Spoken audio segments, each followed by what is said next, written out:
Welcome to Amazing World Channel.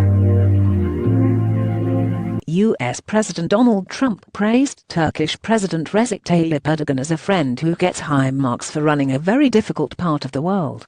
Trump's effusive praise for the Turkish leader came on the sidelines of the United Nations General Assembly on Thursday despite tensions between the two countries over the conduct of Turkish security officials toward American protesters. Hours before Trump met Erdogan for talks, Erdogan supporters punched and kicked three protesters who interrupted his speech at a New York hotel.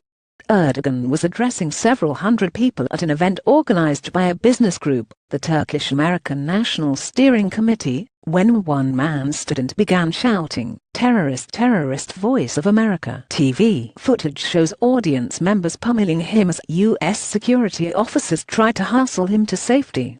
Soon after he was gone, a second man followed suit, and also was repeatedly punched and hit over the head with Turkish flags as he was led outside by U.S. security. Erdogan tried to calm the crowd, saying let's not sacrifice the whole meeting for a couple of terrorists. Then a third protester started heckling the president from a different part of the crowd. Although that incident occurred off camera, a VOA reporter who was nearby said he too was beaten.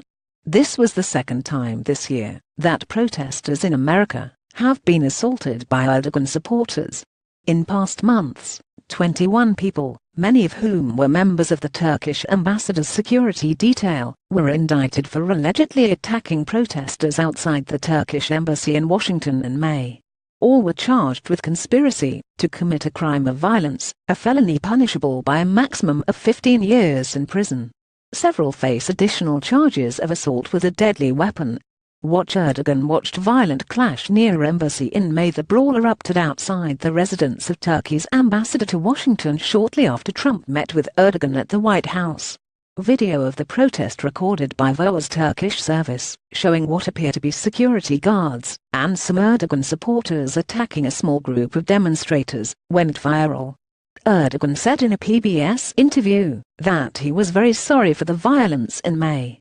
Erdogan also claimed U.S. President Donald Trump called him a week ago about what happened in May to say he too was sorry, and that he was going to follow up about this issue when Erdogan and his people come to the United States within the framework of an official visit. The White House has since strongly denied Erdogan's account of the phone conversation with Trump. On Thursday, during his appearance with Erdogan, Trump was asked about the conversation with the Turkish leader regarding the violence against peaceful protesters. Trump did not respond. VOA's Turkish service, Peter Heinlein and Paul Alexander contributed to this report.